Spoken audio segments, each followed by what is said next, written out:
श्री शिव महापुराण रुद्र संहिता षष्ठी खंड अथ सप्तदशोध्याय यज्ञदत्त के पुत्र गुणनिधि का चरित्र। सूतवाच इत्याकर्णवशस्तस्य ब्रह्मणः सतु नारदः पुनः पप्रच्छतं नत्वा विनयेन मुनीश्वराः। सूत जी बोले, हे मुनीश्वरों, ब्रह्मा जी की यह बात सुनकर नारद जी ने विनय पूर्वक उन्हें प्रणाम करके पुनः पूछा। नारदवाच कथागतो कैलासं शंकरो भक्तवत्सलः क्व वा सखित्वं तस्यासेत कुबेरेण महात्मना। नारद जी बोले, भक्तवत्सल भगवान शंकर कैलाश पर्वत पर कब गए और महात्मा कुबेर के साथ उनकी मैत्री कब हुई? किंचकालधरस्तत्र परिपूर्णः शिवाकृतिः एतत् सर्वं समाचक्ष परं कौतूहलं मम। परिपूर्ण मंगल विग्रह महादेव जी ने वहाँ क्या किया, यह सब मुझे बताइए, इसे सुनने के लिए बड़ी उत्सुकता है।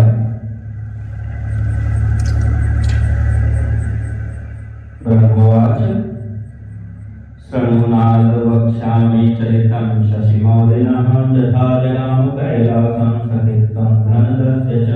ब्रह्मा जी बोले, हे नारद, मैं चंद्रमौली भगवान शंकर के चरित्र का वर्णन करता हूँ। वे जिस प्रकार कैलाश पर्वत पर गए और कुबेर की उनके साथ मैत्री हुई, यह सब सुनिए। आसीदतां पिल्य नगरे सोमयाजी कुलोद्भवः दीक्षितो यज्ञदत्ताख्यो यज्ञविद्या विशारदः वेद वेदांग विद्वप्राज्ञो वेदान्तादिषु दक्षिणः राजमान्योऽथ बहुधा वदान्यः कीर्तिभाजनः। कांपिल्य नगर में सोमयाग करने वाले कुल में उत्पन्न यज्ञ विद्या विशारद यज्ञदत्त नाम का एक दीक्षित ब्राह्मण था। वह वेद वेदांग का ज्ञाता, प्रबुद्ध, वेदांतादि में दक्ष, अनेक राजाओं से सम्मानित, परम उदार और यशस्वी था। अग्नि शुश्रूषणरतो वेदाध्ययन तत्परः सुंदरो रमणीयाङ्गश्चन्द्रबिम्ब समाकृतिः। वह अग्निहोत्रादि कर्मों में सदैव संलग्न रहने वाला, वेदाध्ययन परायण, सुंदर रमणीय अंगों वाला तथा चंद्रबिंब के समान आकृति वाला था। आसीद गुणनिधिर्नाम दीक्षितस्यास्य बहिस्तुतः ऋतोपनयनः सोष्ठौ विद्यां जग्राह भूरिशः अथ कृत्रानभिज्ञातो द्युतकर्मरतो भवत्। उस दीक्षित ब्राह्मण के गुणनिधि नामक एक पुत्र था। उपनयन संस्कार हो जाने के बाद उसने 8 विद्याओं का भली भांति अध्ययन किया, किंतु पिता के अनजान में वह द्यूत कर्म में प्रवृत्त हो गया। आदाय बहुशो धनम मातुः सकाशतः समुदाय द्यूत करो समाजाल द्यूत कार्यभ्यो मैत्रितैश्चकार सह। उसने अपनी माता के पास से बहुत सा धन लेकर जुआरी को सौंप दिया और उनसे मित्रता कर ली। संत्यक्त ब्राह्मणाचारः संध्या स्नान परांगमुखः निंदको वेद शास्त्राणां देव ब्राह्मण निंदकः स्मृत्याचार विहीनस्तु गीतवाद्य विनोद भाग नट पाखंड भांडस्तु बद्ध प्रेम परंपरः। वह ब्राह्मण के लिए अपेक्षित आचार विचार से रहित, संध्या स्नान आदि कर्मों से परांगमुख, वेद शास्त्र आदि का निंदक, देवताओं और ब्राह्मणों का अपमान करने वाला और स्मार्ताचार विचार से रहित होकर गाने बजाने में आनंद लेने लगा। उसने नटों, पाखंडियों और भांडों से प्रेम संबंध स्थापित कर लिया। प्रेरितोऽपि जनन्यास नाययो वितुरन्तिकं गृहकार्यान्तर व्याप्तो दीक्षितो दीक्षितायिनीं यदा यदैवतां प्रच्छेदये गुणनिधि स्तुतः न दृश्यते मया गेहे कल्याणी भाति किम। माता के द्वारा प्रेरित किए जाने पर भी वह पिता के समीप कभी भी नहीं गया। घर के अन्य कर्मों में व्यस्त वह दीक्षित ब्राह्मण जब जब अपनी दीक्षित पत्नी से पूछता कि हे कल्याणी, घर में मुझे पुत्र गुण निधि नहीं दिखाई पड़ रहा है, वह क्या कर रहा है? तदा तदेति सा ब्रूयादिदानीं सपहृततः स्नात्वा समर्च्य वै देवान् तावन्तमनेन सम् अधित्याध्ययनार्थं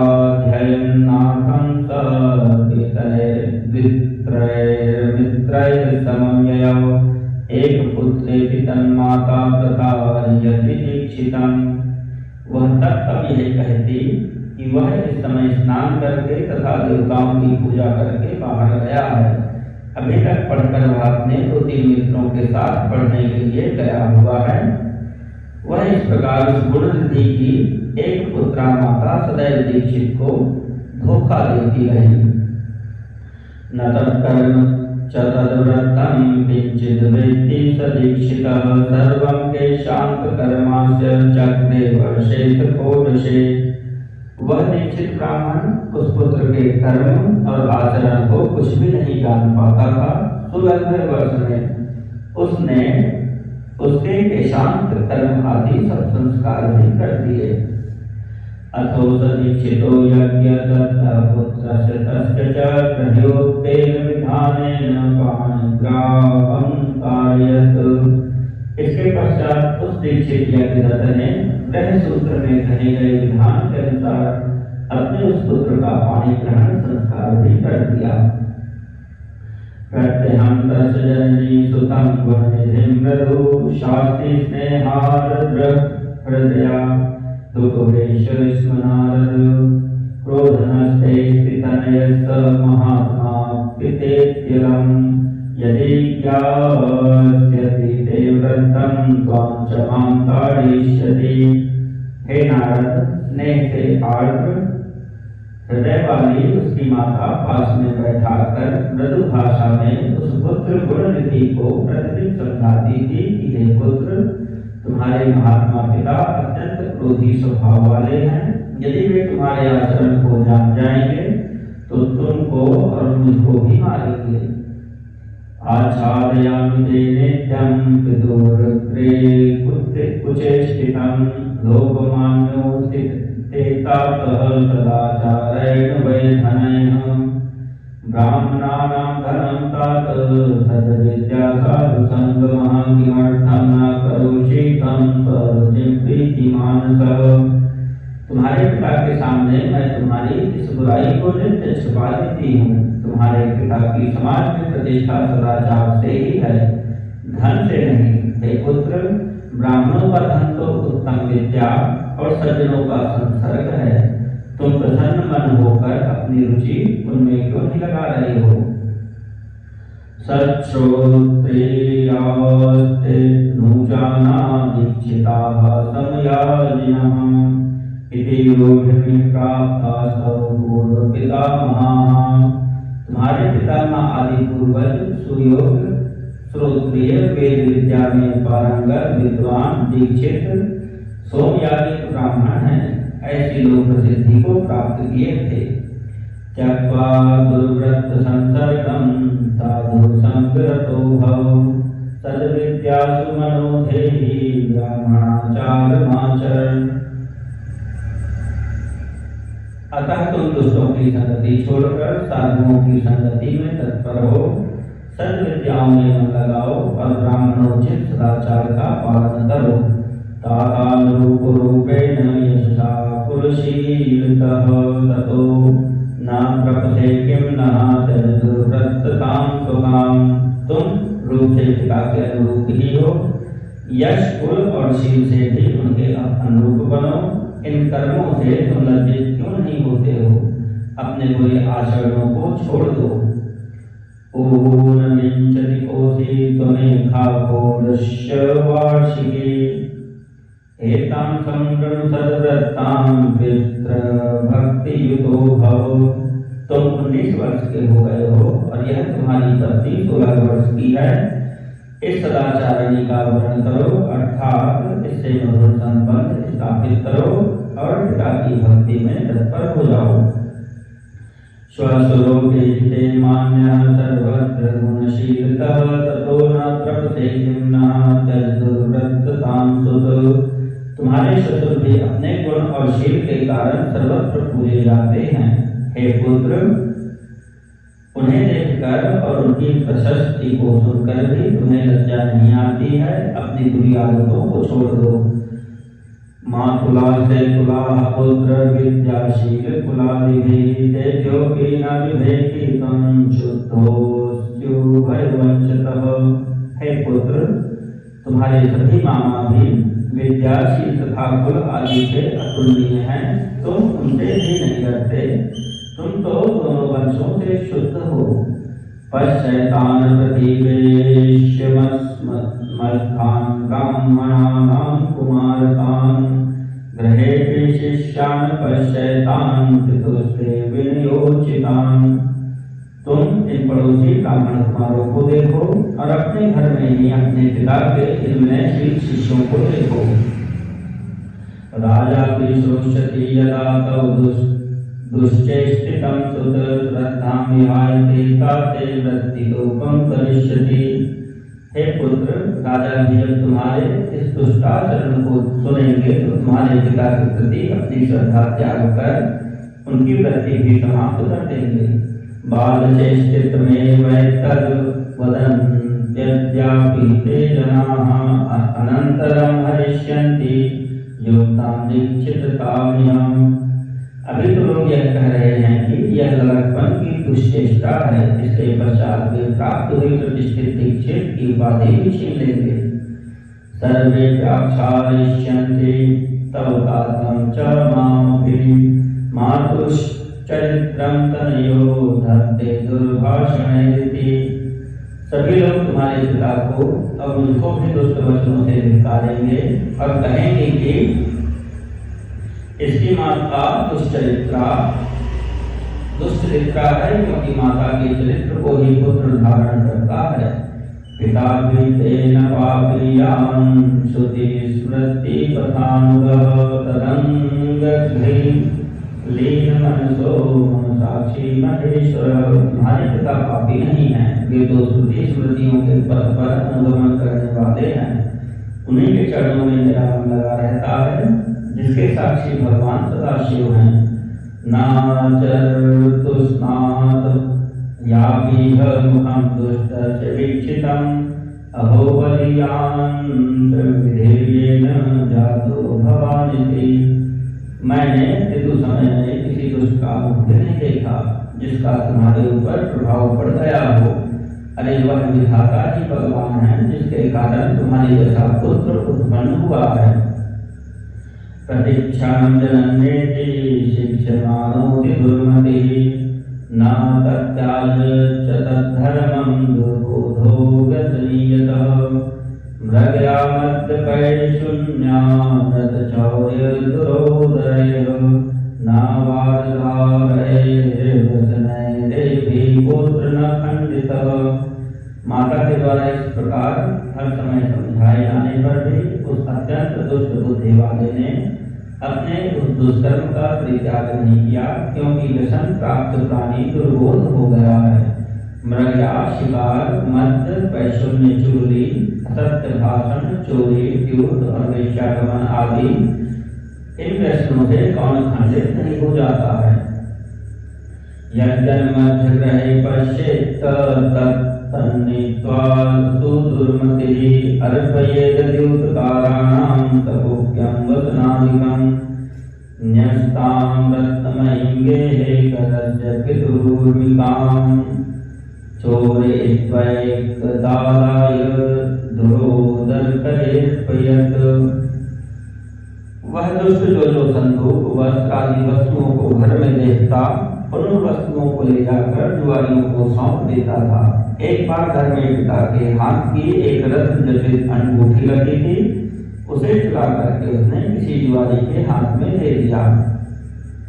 दीक्षितेन परिज्ञातो दैवाद्यूतकृतः करे उवाच दीक्षितस्तं च कुतो लब्धा त्वयोर्मिका। संयोग से दीक्षित ने किसी जुआरी के हाथ में उस अंगूठी को देख लिया और उससे पूछा कि तुम्हें यह अंगूठी कहाँ से प्राप्त हुई है। पृष्ठस्तेनाथ निर्बंधान सकृतमुवाच सः मामाक्षिपति विप्रोच्चय किं मया चौर्यकर्मणा लब्धा मुद्रा तुदीयेन पुत्रेणैव समर्पिता मम मातुः पूर्वेद्युर्जित्वा नीतो विशाटकः। उस दीक्षित के द्वारा बार बार कठोरता से पूछे जाने पर उस जुआरी ने कहा, हे ब्राह्मण, आप जोर जोर से मुझ पर क्यों आक्षेप कर रहे हैं? क्या मैंने इसे चोरी से प्राप्त किया है? आपके पुत्र ने ही मुद्रा लेकर इसको मुझे दिया है। इसके पहले भी मेरे द्वारा जीवन में जीत किए जाने पर उसने अपने माता की साड़ी भी चुराकर मुझे दी है। न केवलं ममैवैतदं गुह्यं समर्पितम् अन्येषां दूतकर्तॄणां भूरि तेनार्पितं वसु। उसने मात्र मुझको ही यह अंगूठी नहीं दी है, अपितु अन्य जुआरियों को भी उसने बहुत सा धन दिया है। रत्नकुक्यकुलानि ब्रह्मार प्रभृति च भाजनानि विचित्राणि कांस्य ताम्रमयानि च। रत्नों की संदूक, रेशमी वस्त्र, सोने के झाड़ी आदि वस्तुएं, अच्छे अच्छे कांसे और तांबे के पात्र भी उसने दिए हैं। नग्नि प्रतिदिनं बद्धते द्युतकार्येण तेन सदृशः कश्चित्ताक्षिको भूमिमण्डले अद्यावधि त्वया विप्रद्रोदर्शिरोमणिः कथं नाज्ञायितनयो विनयान्नैकोविदः। जुआरी लोग उसे प्रतिदिन नग्न करके बांधते रहते हैं। इस भूमंडल पर उसके समान कोई दूसरा जुआरी नहीं है। हे विप्र, आज तक आप जुआरियों में अग्रणी और अभिनय तथा अनीति में प्रवीण अपने पुत्र को क्यों जान नहीं सके? इति श्रुत्वा कृपाभार विनम्रतरकन्धरः प्रावृत्तवाचसामवलिं प्राविशन्निजं मंदिरम्।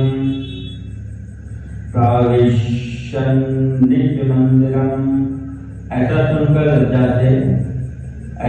लज्जा के भार से उस ब्राह्मण का सिर झुक गया और अपने सिर को वस्त्र से ढककर वह अपने घर चला गया।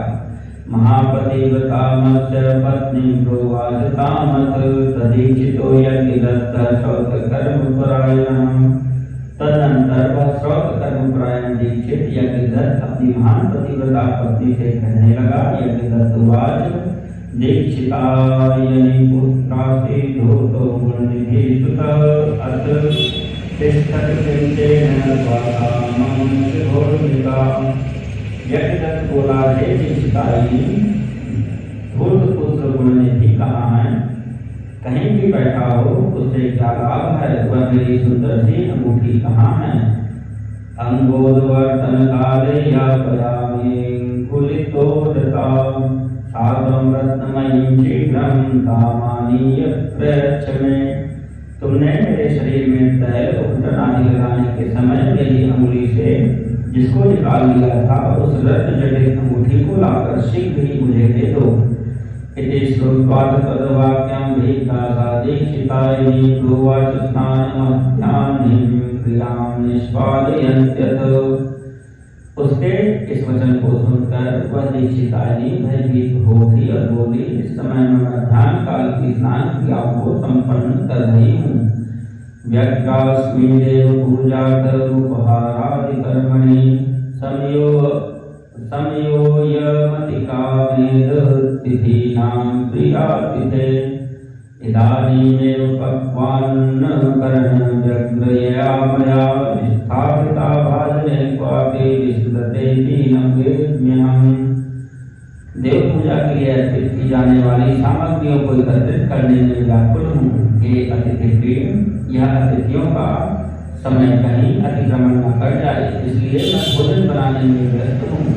मैंने किसी पात्र में अंगूठी को रख दिया है, अभी याद नहीं आ रहा है। दीक्षितवाच हम हे सत्पुत्र जननी नित्यं सत्य प्रभाषणी यदा यदा त्वां संप्रच्छे तनयर्पगतस्थिति तदा तदेति त्वं ब्रूयान्नाथेदानीं स निर्गत आदित्यायनाथं च द्वित्रयसयुगपति। दीक्षित बोला, अरे दुष्ट पुत्र को उत्पन्न करने वाली, हे सदा सच बोलने वाली, मैंने जब जब तुझसे यह पूछा कि पुत्र कहाँ गया है, तब तक तूने यही कहा, हे नाथ अभी पढ़कर वह अपने 2-3 मित्रों के साथ पुनः पढ़ने के लिए बाहर चला गया है। तस्ते शाटकः पत्नी मांजिष्ठो यो मया पितः लंबते योनिशं धाम्नि तथ्यं ब्रूहि भयं त्यज। हे पत्नी, तुम्हारी वह मीठी रंग की साड़ी कहाँ है जिसको मैंने तुम्हें दिया था, जो घर में रोज लगी रहती थी? सच सच बताओ, डरो मत। सांप्रतं नक्षते सोऽपि भृंगारो मणिमण्डितः पट्टसूत्रमयी तापि त्रिपटिया मया कृता। मणिजटित वह सोने की झाड़ी भी इस समय नहीं दिखाई दे रही है, और न तो वह रेशमी त्रिपटी दुपट्टा ही दिखाई दे रहा है जिसको रखने के लिए तुम्हें मैंने दिया था। क्वादाक्षिणाख्यं तत्कांत्यं गौरीताम्रघटीक्वथा नागदंतमयी सुकौतुकमंचिका। दक्षिण देश में बनने वाला वह कांसे का पात्र, दक्षिण देश में बनने वाला वह कांसे का पात्र और गौड़ देश में बनने वाली वह तांबे की घटी कहाँ है? हाथी दांत से बनी हुई वह सुख देने वाली मछलियाँ कहाँ हैं? क्वासा पर्वत देशीया चंद्रकांति दिवाद्भुता दीपकव्यहस्ताग्रालंकृता चारुभंजिका। पर्वतीय क्षेत्रों में पाई जाने वाली चंद्रकांतमणि के समान अद्भुत हाथ में दीपक लिए वह श्रृंगार युक्त शालभंजिका कहाँ है? किं बाहुतेन कुलजेतुभ्यं गोप्याम्यहं तथा तदा व्यवहरिष्येऽहं यदा। अधिक कहने से लाभ नहीं क्या? हे कुलजे, मैं तुझ पर व्यर्थ ही क्रोध कर रहा हूँ। अब तो मेरा भोजन तभी होगा जब मैं दूसरा विवाह कर लूंगा। अनपत्योऽस्मितेनाहं दुष्टेन कुलदूषिणा उत्तिष्ठानपादस्तं तस्मै दद्यां तिलांजलिं। कुल को दूषित करने वाले उस दुष्ट के रहते हुए भी अब मैं संतान हूँ, उठो और जलाओ, मैं उसे तिलांजलि देता हूँ। अपुत्रत्वं रम्यणां कुपुत्रात् कुलपांसनात् त्यजेतेकं कुलस्यार्थे नीतिरेखा सनातनी। कुल को कलंकित करने वाले कुपुत्र की अपेक्षा मनुष्य का पुत्रहीन होना श्रेयस्कर है। कुल की भलाई के लिए एक का परित्याग कर देना चाहिए, यह सनातन नियम है। नात्वा नित्यविधिं कृत्वा तस्मिन्नेवाहनिकश्चित्